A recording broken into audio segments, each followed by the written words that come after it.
Hi everyone, very good afternoon. मैं अश्विन स्वागत करता हूं आप सभी का आज के इस सेशन में। पिछले लंबे समय से क्लोज टेस्ट का कोई भी सेशन नहीं हो पा रहा था और लगातार स्टूडेंट्स की रिक्वेस्ट आ रही थी कि सर क्लोज टेस्ट के सेशन को, कॉम्प्रिहेंशन के सेशन को, रीडिंग कॉम्प्रिहेंशन के सेशन को और रीअरेंजमेंट ऑफ सेंटेंसेस के सेशन को भी रिज्यूम किया जाए, आगे बढ़ाया जाए। कुछ वीडियोस डालने के बाद फिर उन्हें स्टॉप कर दिया गया है। तो इन रिक्वेस्ट को ध्यान में रखते हुए आज मैं क्लोज टेस्ट का सेशन लेकर आया हूं। होपफुली उम्मीद करूंगा कि आप सभी को अच्छा ही लगेगा।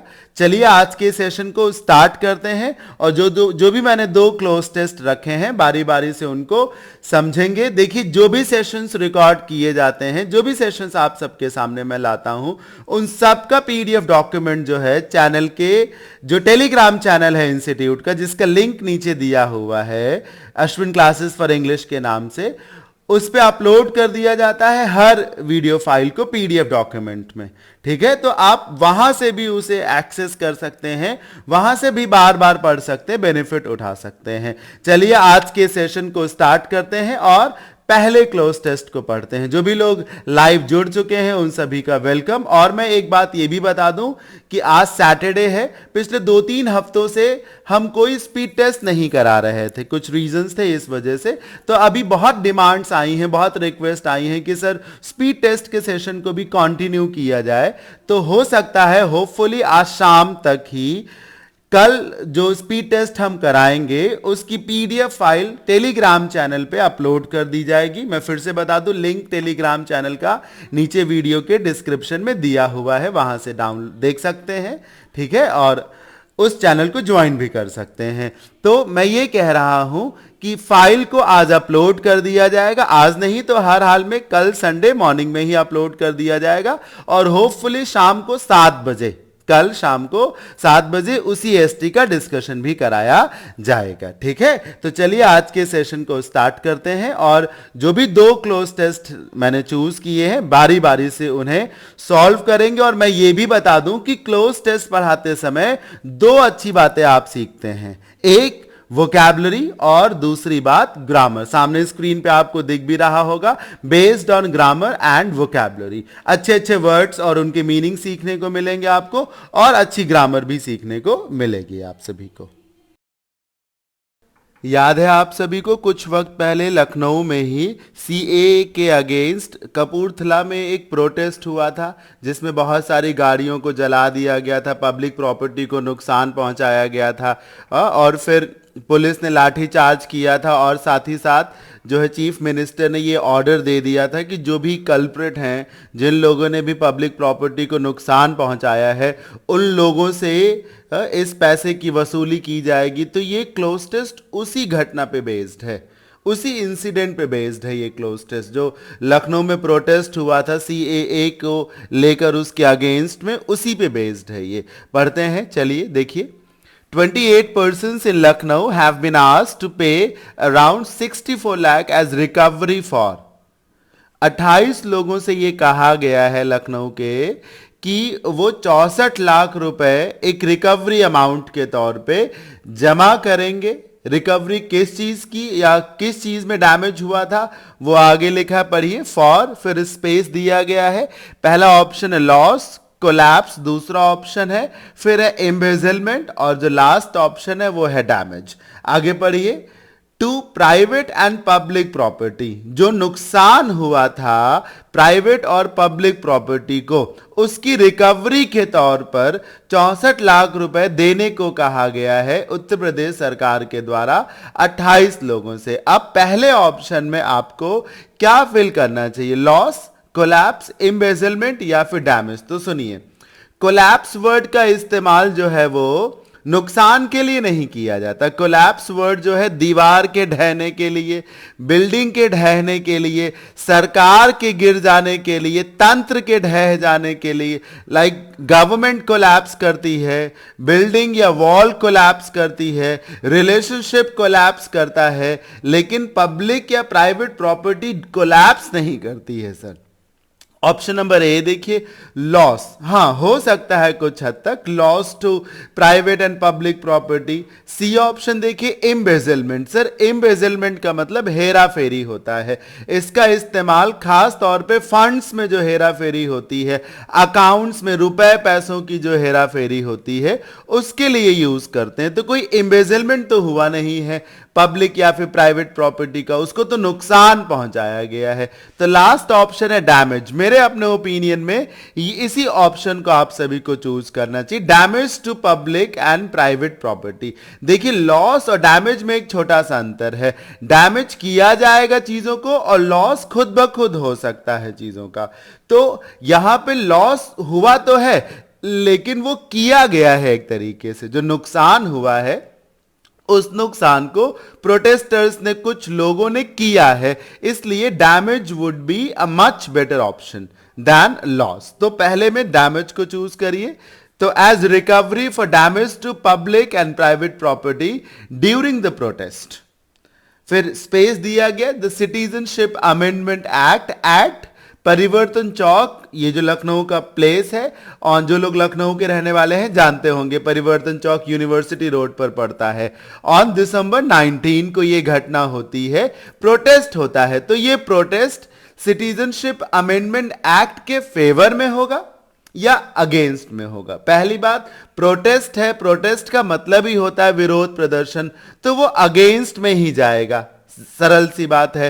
तो आपको कोई और ऑप्शन चूज करने के बजाय अगेंस्ट को ही चूज करना चाहिए, protest against the citizenship amendment act at the परिवर्तन चौक ऑन दिसंबर 19। फिर आगे क्या लिखा है पढ़िए, सेवरल व्हीकल्स, तमाम गाड़ियां including a state bus and police motorcycles were damaged in the arson. तमाम गाड़ियों को नुकसान पहुंचाया गया था, जिसमें कुछ पुलिस की भी गाड़ियां थी और एक स्टेट बस भी थी, तो उनको डैमेज किया गया, उन्हें नुकसान पहुंचाया गया था in the arson. Sir arson बोलते हैं आगजनी को। अक्सर जहां कहीं भी कोई विरोध प्रदर्शन होता है, दंगा होता है, तो आग सबसे पहले लगाई जाती है, साथ ही साथ तोड़ फोड़ कर दी जाती है। यही लिखा है एंड के बाद स्पेस दिया गया। ऑप्शन पढ़िए, स्टैम्पीड। स्टैम्पीड का मीनिंग होता है भगदड़।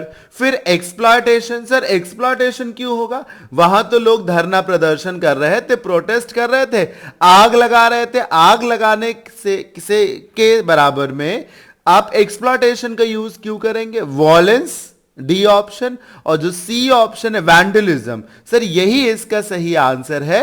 वैंडलिज्म का मतलब ही होता है तोड़फोड़ करना, तो यही तो होगा ना, तोड़फोड़ की गई, आग लगा दी गई, तोड़फोड़ की गई, इस बीच में तमाम गाड़ियों को नुकसान पहुंच गया या पहुंचाया गया। तो वैंडलिज्म का इस्तेमाल करिए।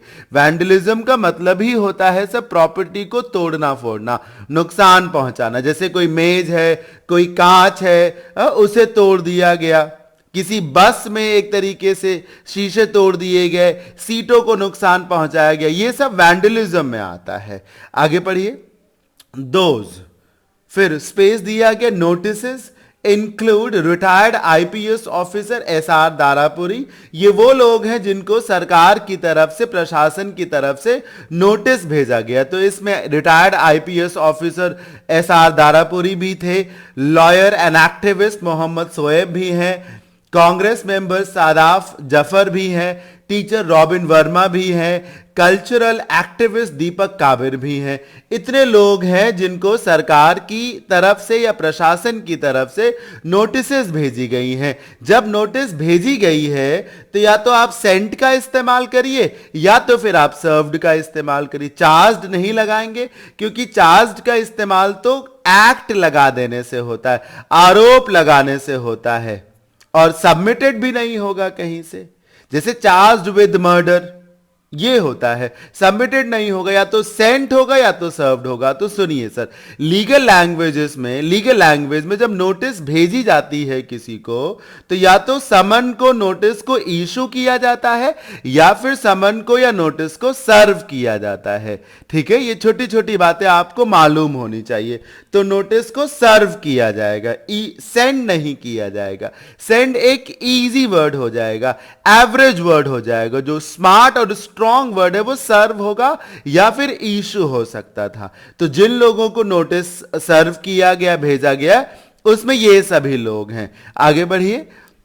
The order issued by the additional district magistrate east earlier this week ask, जो ऑर्डर इशू किया गया है एडिशनल डिस्ट्रिक्ट मैजिस्ट्रेट के द्वारा, वो ऑर्डर क्या कहता है? The 28 persons to pay the amount within 30 days, कि ये जो 28 लोग जिनको 64 लाख रुपए रिकवरी के तौर पे जमा करने हैं, वो 31-30 दिनों के भीतर ही इस पैसे को जमा कर दें, अन्यथा और फिर स्पेस है ऑफ देयर प्रॉपर्टीज। बुद्धि लगाइए सर, या तो वो 30 दिनों में इस अमाउंट को जमा कर दें या फिर उनकी प्रॉपर्टीज को क्या किया जाएगा सर? जब्त कर लिया जाएगा। यही तो लिखा है, देयर प्रॉपर्टीज। पैसा जमा कर दें वरना उनकी प्रॉपर्टीज को जब्त कर लिया जाएगा सर। जब्त करने के लिए सिर्फ कन्फिस्केशन ही चूज किया जाना चाहिए।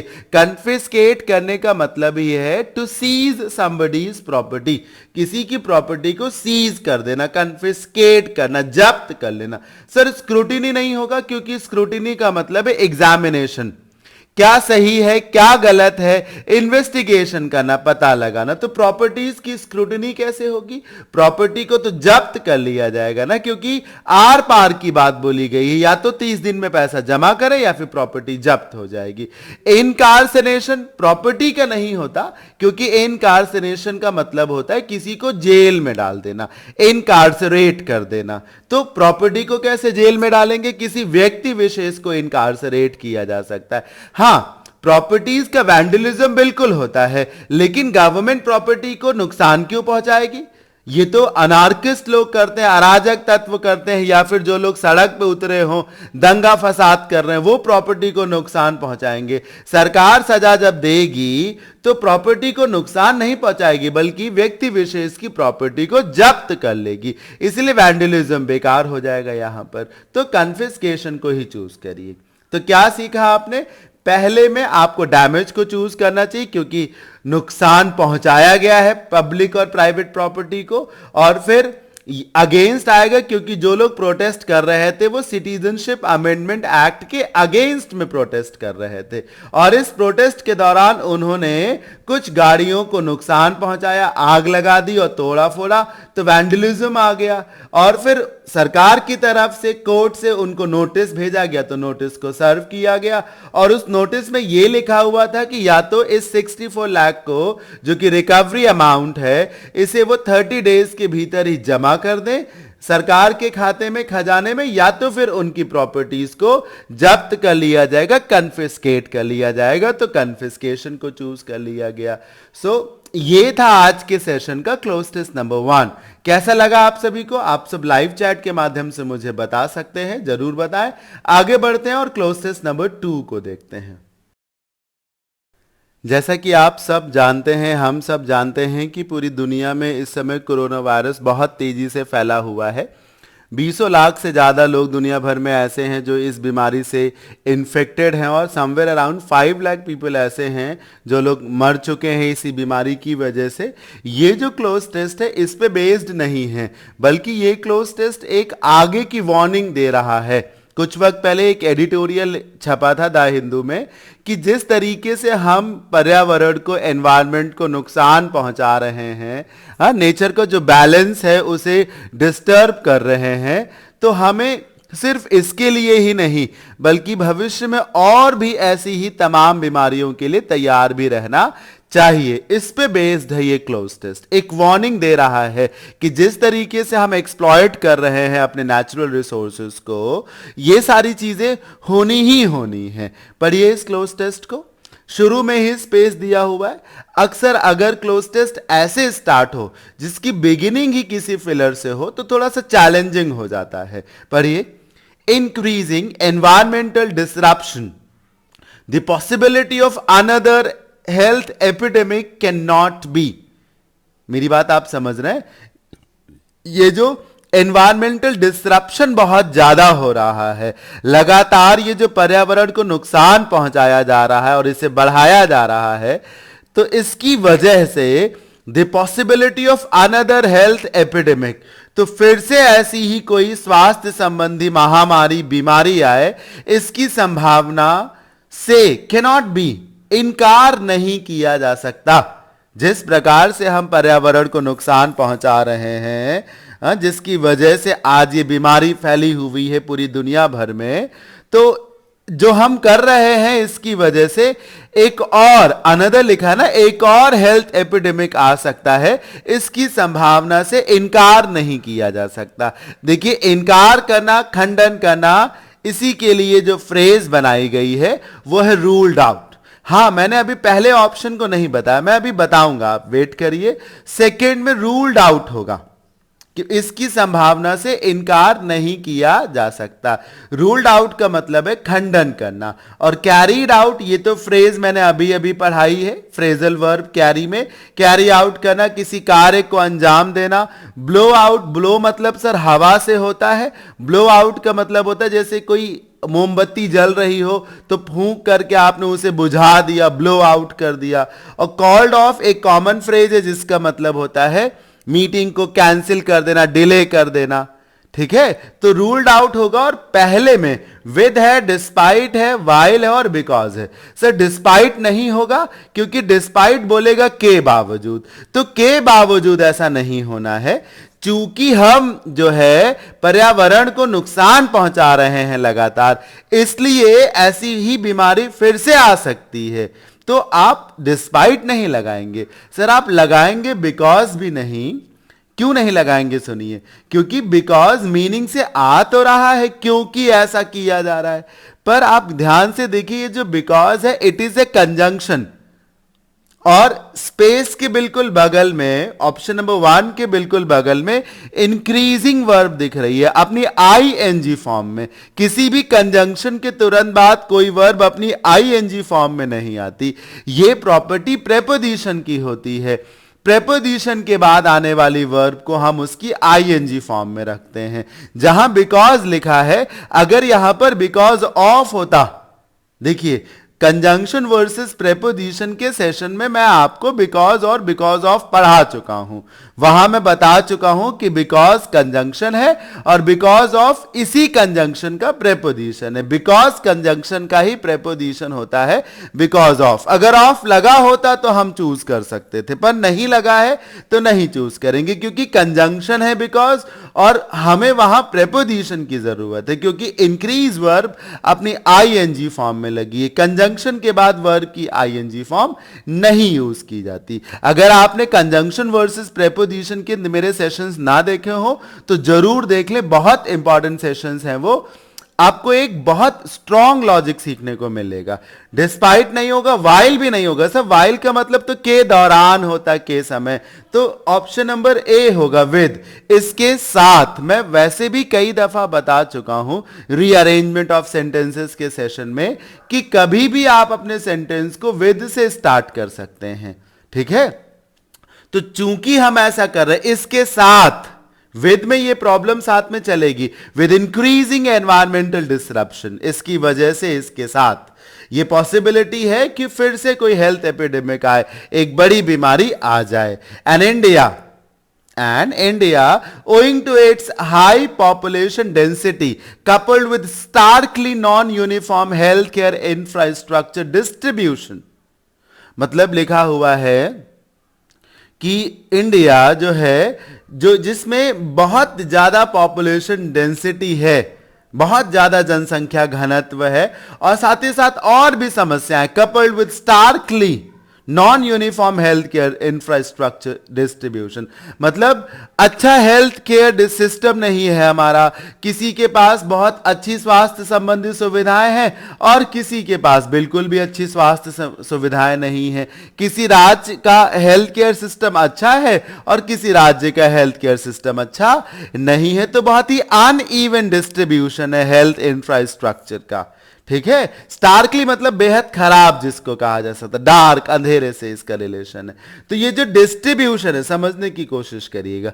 जब डिस्ट्रीब्यूट किया जा रहा है तो स्टेट्स के बीच में डिस्ट्रीब्यूट किया जाएगा ना। आप दिमाग लगाइए सर, डिस्ट्रीब्यूशन बांटा जा रहा है ना। ये जो हेल्थ केयर सिस्टम है इसका जो डिस्ट्रीब्यूशन है अमंग स्टेट्स, कोई दो राज्य तो होंगे नहीं, भाई इंडिया में तमाम राज्य हैं, तो अमंग स्टेट्स होना चाहिए, बिटवीन, इन, अमंग, और विद इन में विद इन नहीं होगा। राज्यों के भीतर के डिस्ट्रीब्यूशन की बात नहीं हो रही है। कैसे बात हो रही है? इंडिया एक कंट्री के रूप में लिया गया, या तो किसी स्टेट की बात हो रही होती तो उसी राज्य के भीतर होता, और फिर स्टेट उस वक्त प्लूरल भी नहीं होता। जैसे यहां स्टेट्स लिखा हुआ है, तो अमंग स्टेट्स, इंडिया में जो भी 28, 30, 32 राज्य हैं उनके बीच में जो अनइवन हेल्थ केयर डिस्ट्रीब्यूशन है, तो अमंग लगाना चाहिए। Definitely needs to be prepared.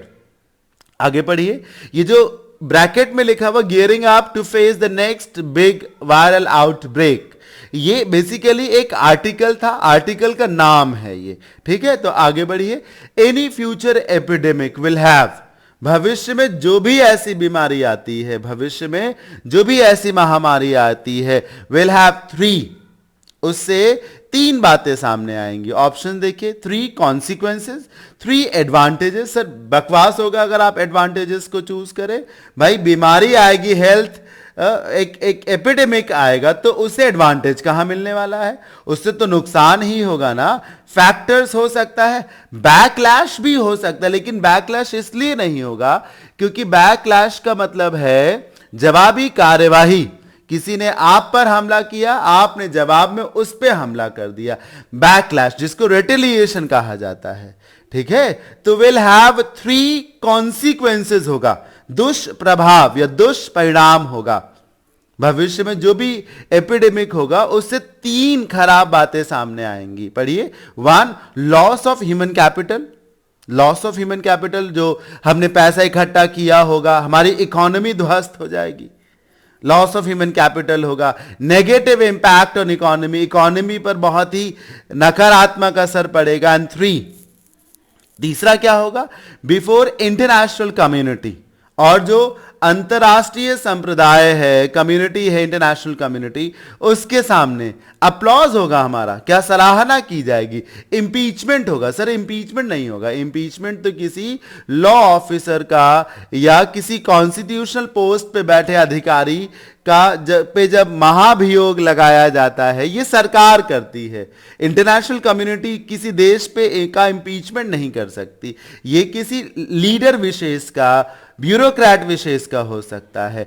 Exploitation और एम्बैरेसमेंट, सर एम्बैरेसमेंट को चूज करिए। अगर भविष्य में इंडिया में ऐसी कोई बीमारी फैलती है तो अंतरराष्ट्रीय संप्रदाय के सामने हमारी बेइज्जती होगी ना, सिर नीचा हो जाएगा। एक्सप्लॉयटेशन थोड़ी ना होगा, ना अपलॉज होगा, ना इंपीचमेंट होगा, एम्बैरेसमेंट होगा, हमें बहुत इंसल्टिंग फील होगा। मेरी बात समझ में आ गई होगी।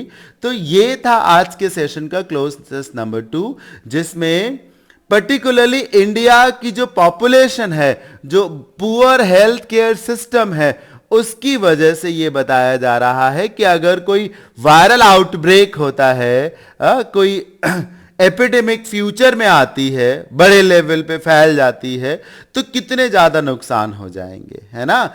मतलब ह्यूमन कैपिटल का लॉस होगा, इकोनॉमी पे नेगेटिव इंपैक्ट पड़ेगा, और इंटरनेशनल कम्युनिटी में हमारी बेइज्जती भी हो जाएगी। विदेशी कंपनियां जो है निवेश करना नहीं चाहेंगी, एक तरीके से हम कितने वीक हैं ये पता चल जाएगा सभी को, है ना। तो ये सारी बातें हैं। पहले में विद था, दूसरे में रूल्ड आउट था, रूल आउट का मतलब खंडन करने से था, और तमाम राज्यों के बीच की बात थी, तभी अमंग लगाया। और बीमारी अगर फैलेगी तो उसके 3 खराब नतीजे सामने आएंगे, तो कॉन्सिक्वेंसेस हो गए। बैकलैश नहीं रखना चाहिए आपको। फैक्टर्स तो बहुत ही न्यूट्रल वर्ड हो जाएगा, वो ये नहीं बता पाएगा कि चीजें पॉजिटिव होंगी या नेगेटिव होंगे, तभी कॉन्सिक्वेंसेस को चूज किया मैंने, और फिर एम्बैरेसमेंट हो जाएगा। तो ये था आज के सेशन का क्लोज टेस्ट नंबर 2। कैसा लगा आप सभी को ये सेशन, मुझे जरूर बताएं। और आज सैटरडे है, होपफुली कल संडे जब होगा तो किसी एसटी का भी डिस्कशन कराया जाएगा। अभी तक 4 एसटी हो चुकी हैं, 1-2 हफ्तों से मैंने स्पीड टेस्ट का डिस्कशन नहीं कराया था, तो अभी बीच में तमाम मैसेजेस आ रहे हैं कि सर स्पीड टेस्ट को भी कंटिन्यू किया जाए। तो फिर इस बात को ध्यान में रखते हुए कल संडे को पॉसिबली स्पीड टेस्ट का डिस्कशन होगा शाम को 7 बजे, और उसकी फाइल जो है आज ही शाम तक या कल मॉर्निंग में ही टेलीग्राम चैनल जो है इंस्टीट्यूट का, जिसका लिंक नीचे दिया हुआ है, उस पे फाइल को अपलोड भी कर दिया जाएगा। तो आप पहले से ही उसे प्रिपेयर कर लीजिएगा, और जब सेशन चले उस बीच में अगर आपको कोई डाउट हो तो लाइव चैट में आप मुझसे वो डाउट्स क्लियर भी कर सकते हैं। तो अभी के लिए इतना ही। अपना अपना ध्यान रखें। Thank you so much for joining me live. Bye bye, take care, have a good day.